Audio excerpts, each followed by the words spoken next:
Salut tout le monde, c'est Ombrist et voici. Et bah comme vous voyez aujourd'hui, eh bien ça fait un bon petit moment que cette chaîne est morte et que toutes les vidéos ont été supprimées.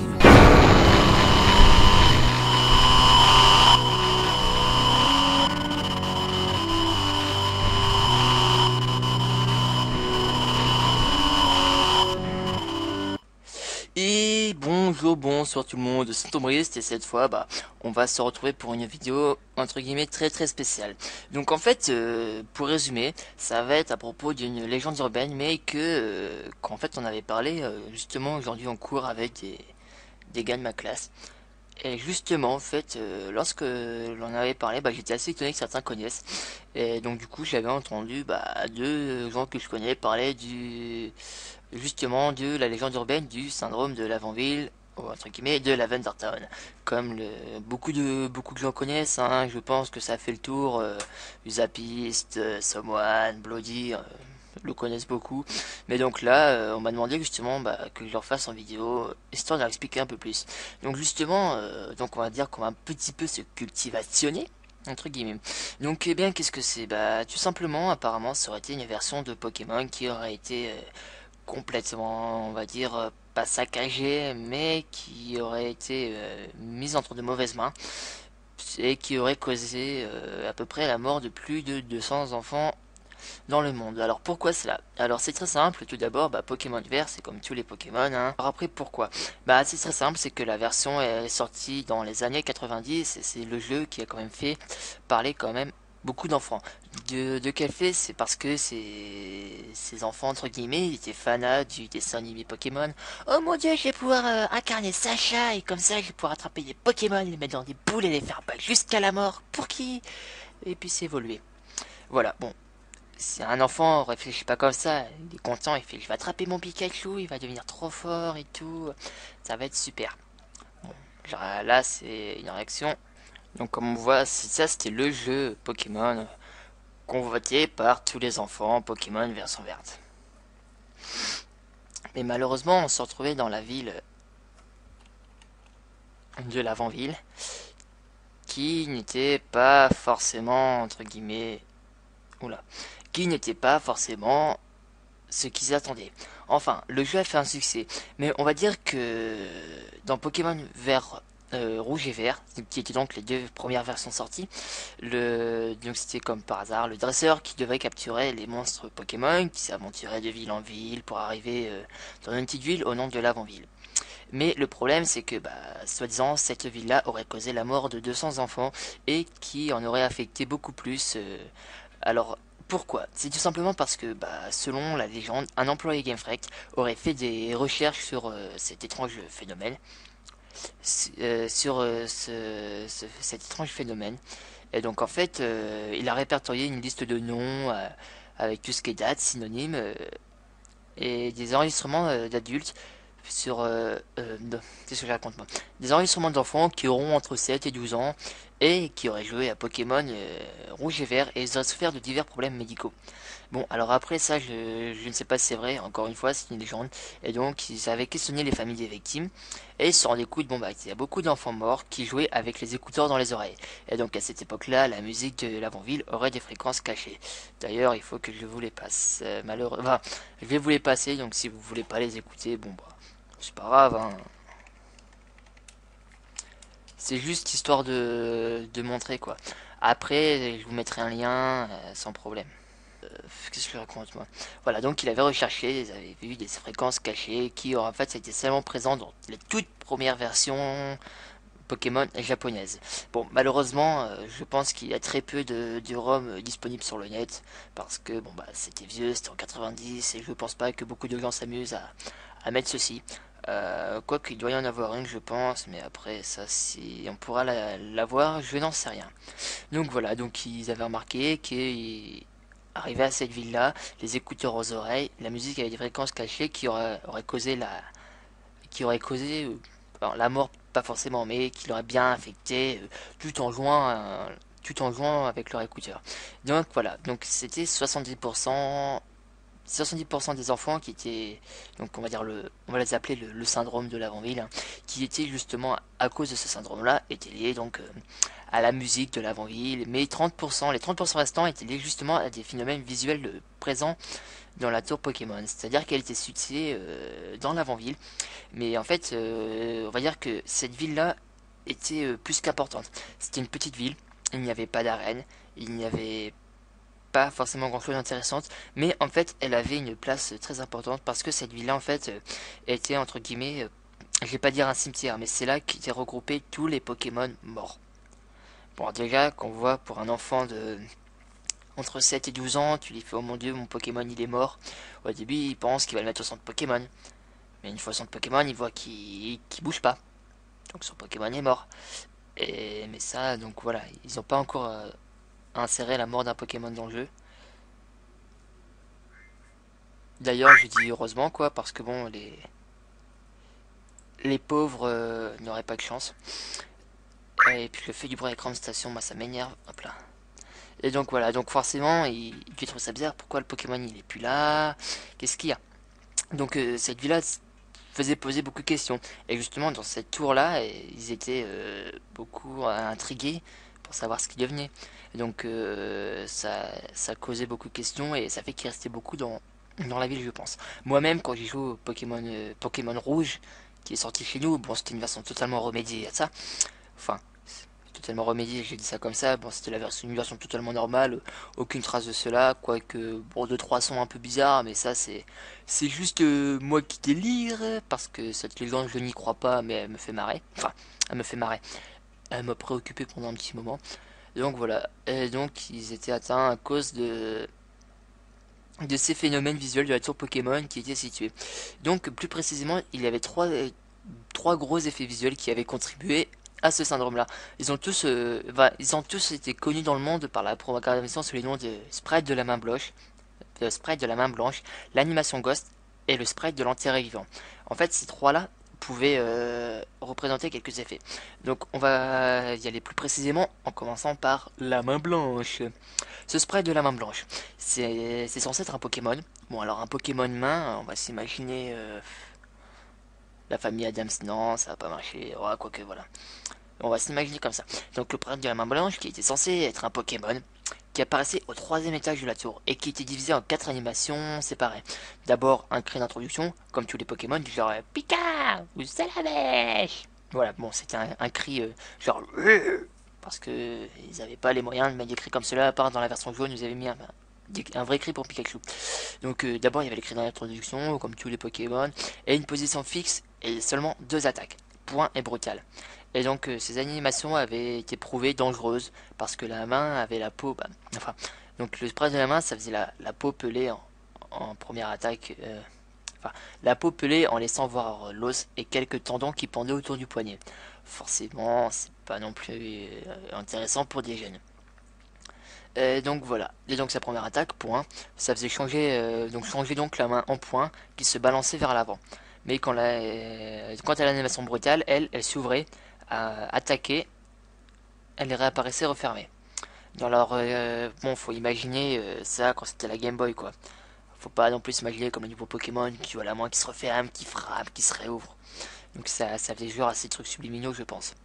Alors ensuite l'animation Ghost, enfin plus ou moins comme ils l'appelaient. Selon eux, ça devait être placé dans une certaine zone de la tour, y compris le centre du chemin du second étage. Cependant, les joueurs ils ne pouvaient pas l'interagir en laissant les gens penser que c'était simplement un élément du décor, l'animation qui totalisait 59 frames. Cependant, après une extraction de la moitié des frames utilisées, qui ont été gardés pour les sprites standards des fantômes dans Pokémon. Donc un quart des frames restantes étant du bruit blanc pour faire un effet de fondu mais interspacé dans le bruit blanc. Voilà. Donc il y avait à peu près une centaine de frames, de visages hurlants avec des images d'un squelette, on va dire encapuchonné, si je peux dire ce mot-là. Et donc quand même quelques cadavres. Bon, d'un côté ça devait être choquant. Donc leur signification, elles le sont inconnues.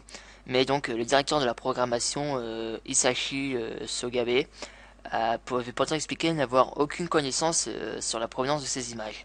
Bon alors après, comme je le dis, c'est une légende urbaine, donc je ne sais pas vraiment s'ils lui en ont parlé et tout.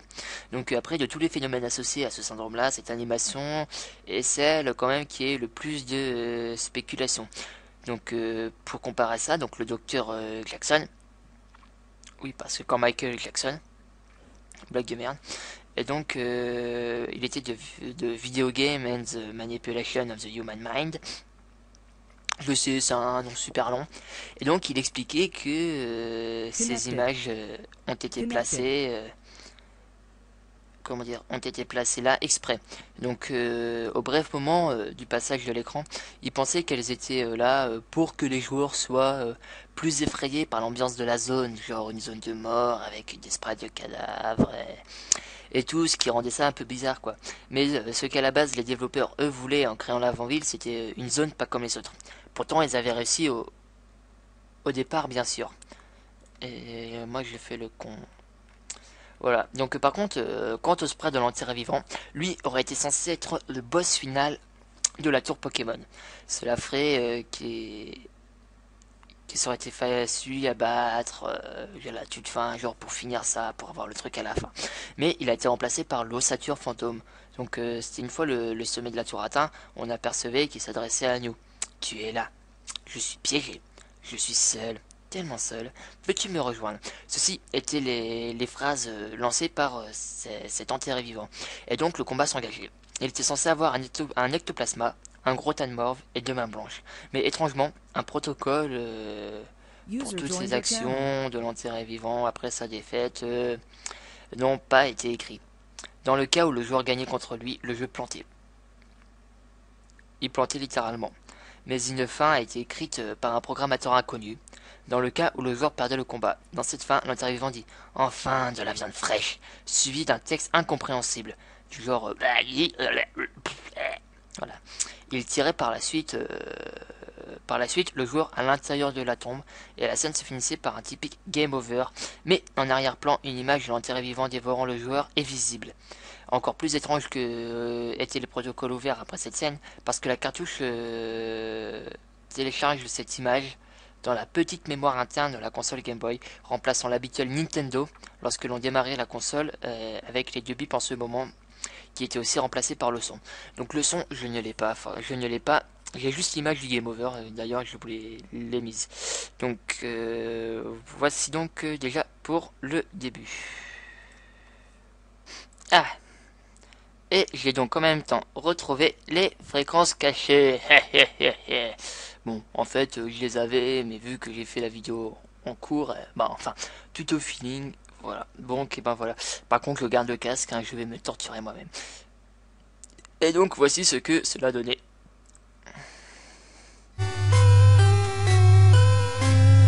Donc, on reconnaît bien la musique. Et voilà.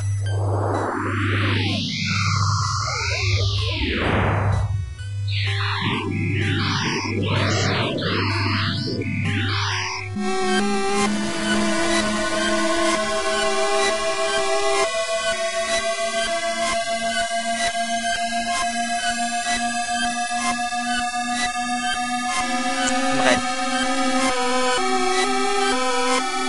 Voilà, je pense qu'un gamin de 7 à 12 ans, avec ça dans les oreilles, il va avoir bien mal. Rien que là, avec mon casque, j'en ai un peu... Bah, ça va dire que c'est assez désagréable à écouter.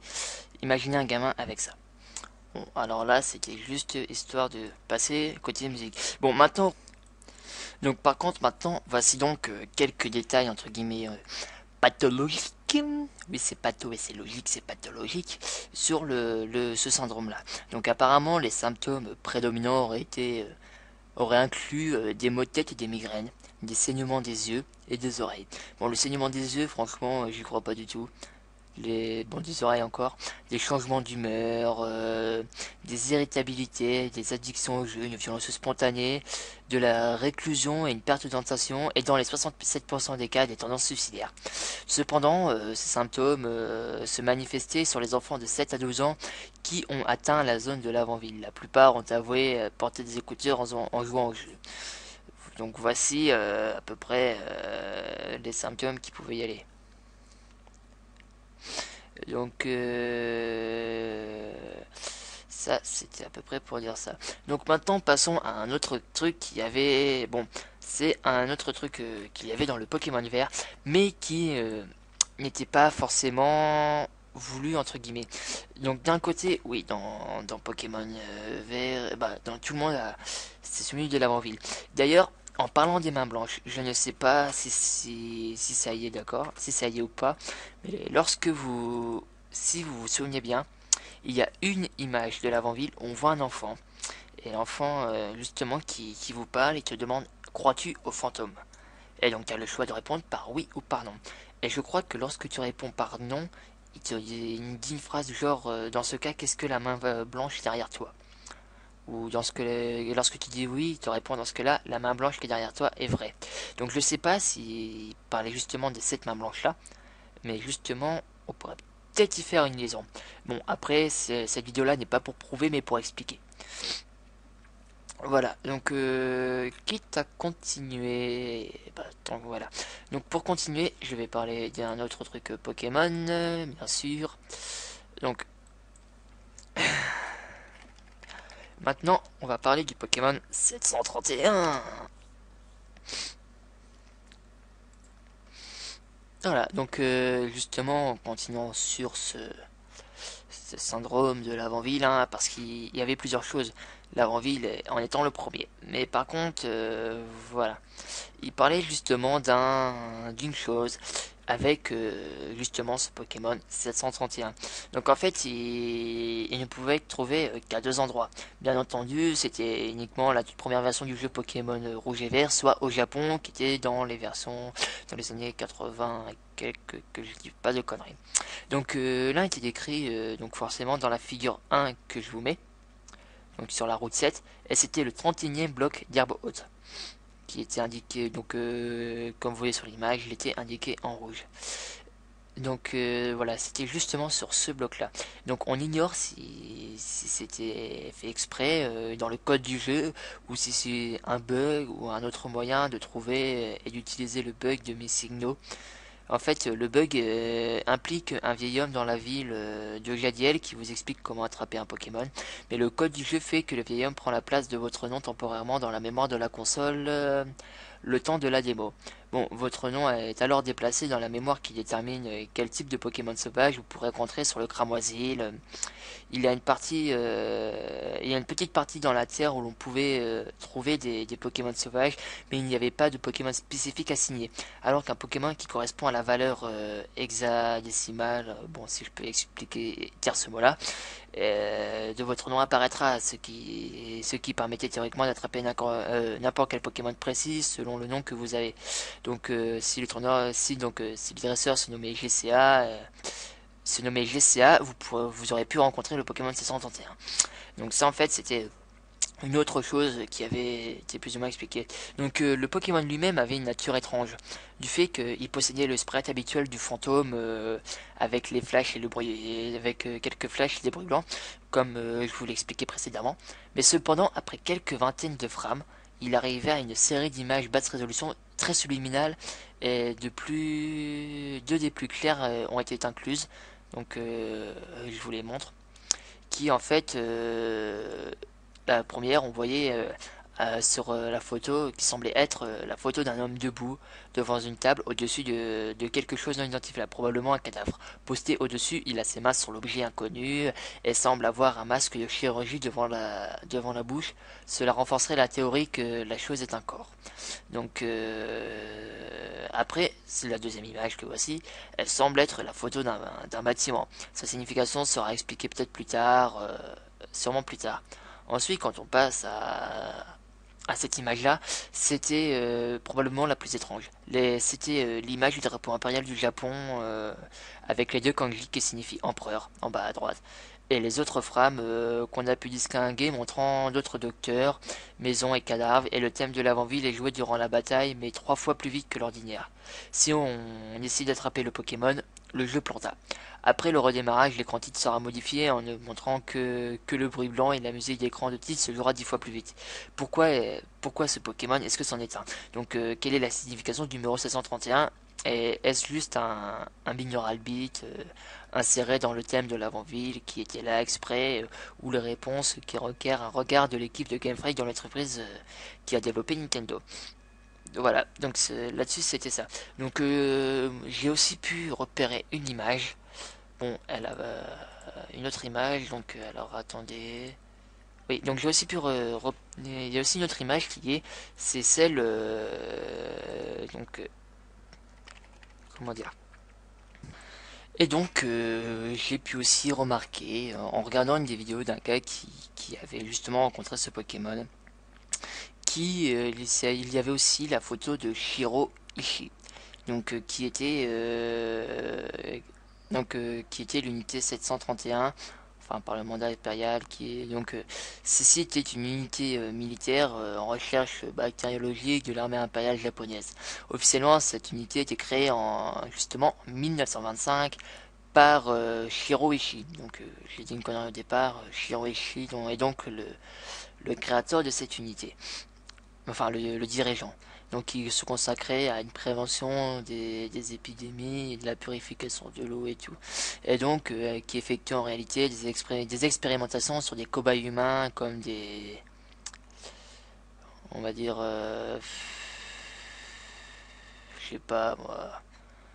Voilà, on va dire qu'ils expérimentaient sur des cobayes comme s'ils étaient rien, comme des mannequins, sans anesthésie, ou recherche sur diverses maladies comme la peste, le typhus ou encore le choléra en vue de les utiliser comme armes bactériologiques. Donc il est estimé que les expérimentations bactériologiques pratiquées en Mandchourie, notamment par les langages par avion qui ont produit entre 3000 et entre 300 000 et 480 000 victimes, elle aurait aujourd'hui reconnu comme responsable de crimes de guerre et de crimes contre l'humanité. Donc l'État japonais mais l'État japonais ne reconnaît l'existence de l'unité 631 qu'en 2002. Donc voilà. Et donc justement, on voit la photo de ce portrait dans le Pokémon 731. Donc du coup, ça fait que ce Pokémon là serait donc un mélange entre un gars avec qui ferait comment dire, un gars qui sécrète des cadavres, qui serait en train de disséquer un cadavre. Donc on aurait cru le voir, le match l'original voir du cadavre, ce qui ferait référence à cette unité là.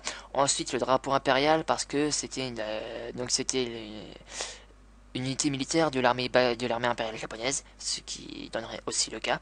Et donc pour continuer, bah oui, donc le drapeau impérial. Ensuite il y avait un bâtiment, mais ça je ne pense pas avoir de photo. Bon, ça c'est pas encore un problème. Et après ça, qu'est-ce qu'il y avait aussi? Donc le drapeau, ainsi que voilà, pas mal d'autres choses. Aussi un bâtiment. Je pense que c'était le siège. Donc voici à peu près ce qu'il y avait dans ça. Donc voilà à peu près pour expliquer ce qui s'était passé. Donc maintenant, donc voici à peu près ce syndrome-là. Donc apparemment ils auraient vraiment entre guillemets des enfants auraient trouvé la mort comme cela. D'après comme un témoignage sur une vidéo, franchement, ça ne, pour moi, il n'a aucun sens, quoi. Il parlerait d'un gars qui lui avait la rouge et l'autre avait la version verte et qui s'était focalisé sur justement cette ville-là. Et donc qui avait aussi été entre guillemets choqué. Et donc un de ces gars avait bossé dans le son, je crois. Bah justement tout ce qui était le son, ingé son entre guillemets. Et donc il aurait cherché les fréquences et il l'aurait retrouvé mort avec ces fréquences cachées là et avec une lettre. Bon ça c'est connu. Donc encore une fois, fake ou pas, franchement j'en sais rien. On va dire que c'est une grosse légende urbaine que je vous ai fait, que je vous ai cultivationné un petit peu dessus. Et donc c'était aussi pour expliquer à deux trois potes qui me l'ont gentiment demandé de faire en vidéo. Et donc voilà, donc cette vidéo, bon c'était pas du mais voilà, c'était un peu pour expliquer cette légende urbaine. Et donc même moi je me suis éclaté avec cette légende urbaine et j'en avais même écrit entre guillemets une histoire une histoire nouvelle entre guillemets RP. Donc je pense que je la posterai sur notre forum où nous sommes tous, qui est Games Creator. Donc à la base, comment dire que c'était sur la création de jeux. qui à la base est un forum sur la création de jeux, donc on se met en petite communauté, on voit pour des jeux qu'on pourrait potentiellement faire ou s'amuser à reprendre d'autres, donc cela, donc on s'amuse bien dans une petite communauté. D'ailleurs, je vous invite à le rejoindre, vous accueille les bras ouverts et la batte de baseball entre les mains. Donc voilà.